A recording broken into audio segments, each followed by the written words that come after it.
வீடாக ஒரு சிறிய அறை, அதில் 6 குடும்ப உறுப்பினர்கள். அவர்களுள் தன் சூழ்நிலை, தன் எதிர்காலத்தை தீர்மானிக்க அனுமதிக்காத ஒரு தைரியமான பெண் அவள் காஷிஷ் மாலிக். தனது 14வது வயதிலேயே டேக்வாண்டோ தற்காப்பு கலை பயிற்சியை தொடங்கினாள். அவளிடம் அப்போது வசதிகள் எதுவும் இல்லை.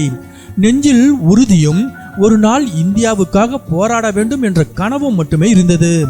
ஆனால் அதற்கு பிறகு அவள் கடந்து வந்த பாதை அத்தனை எளிதானதாக இருக்கவில்லை. அவளது பாதையில் மனதை உடைக்கும் தோல்விகள் இருந்தன. 2 முறை கடுமையான முழங்கால் அறுவை சிகிச்சைகளை எதிர்கொண்டாள். எல்லாவற்றிற்கும் மேலாக அவள் கஷ்டப்பட்டு உழைத்த அனைத்தையும் கொரோனா பேரிடர் தலைகீழாக மாற்றியது.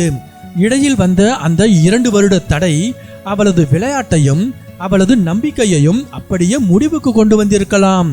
ஆனால் வாழ்க்கை அவளை ஒவ்வொரு முறை கீழே தள்ளிய போதும் அவள் மீண்டும் துள்ளி எழவே முடிவு செய்தாள். இன்று காஷிஷ் மாலிக் இந்தியாவின் நம்பர் 1 டேக்வாண்டோ வீராங்கனையாக நிமிர்ந்து நிற்கிறாள். அவளது குறிப்பிடத்தக்க சாதனைகளாக தெற்காசிய விளையாட்டுப் போட்டியில் தங்கப்பதக்கம், ஆசிய அழைப்பு கோப்பை போட்டியில் தங்கப்பதக்கம், மலேசிய ஓபன் போட்டியில் தங்கப்பதக்கம், உலக சாம்பியன்ஷிப்பில் கால் இறுதி போட்டி வரை முன்னேறியது, ஆசிய ஒலிம்பிக் தகுதி சுற்று, கிராண்ட் ஸ்லாம், கிராண்ட் பிரிக்ஸ் போன்ற உலகின் மிகப்பெரிய மேடைகளில் இந்தியாவின் கொடியை அவள் பெருமையுடன் ஏந்தியுள்ளாள். காஷிஷ் மாலிக்கின் பயணத்தை இன்னும் அழகாக்குவது எதுவென்றால், இத்தனை ஆண்டுகள் அவள் பெற்ற வெற்றிகள் பலருக்கும் தெரியாமலேயே போனதுதான். பாராட்டுகளுக்காகவோ அல்லது விளம்பரத்திற்காகவோ அவள் ஓடவில்லை. இந்தியாவின் நீல நிற உடையை அணிந்து நாட்டிற்கு பெருமை சேர்க்க வேண்டும் என்பதற்காக மட்டுமே அவள் தொடர்ந்து போராடினாள். இறுதியாக அவளது விடாமுயற்சிக்கு இன்று நாடு முழுவதும் அங்கீகாரம் கிடைத்துள்ளது.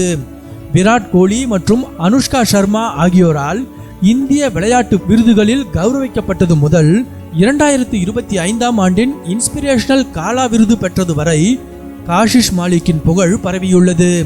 இன்று அவள் ஒரு டெட்எக்ஸ் பேச்சாளராக மாறி கோடிக்கணக்கான இந்திய இளைஞர்களுக்கு ஊக்கமளித்து வருகிறாள். காஷிஷின் கதை வெறும் விளையாட்டை பற்றியதல்ல, அது எதற்கும் அசையாத அசாத்திய நம்பிக்கையை பற்றியது.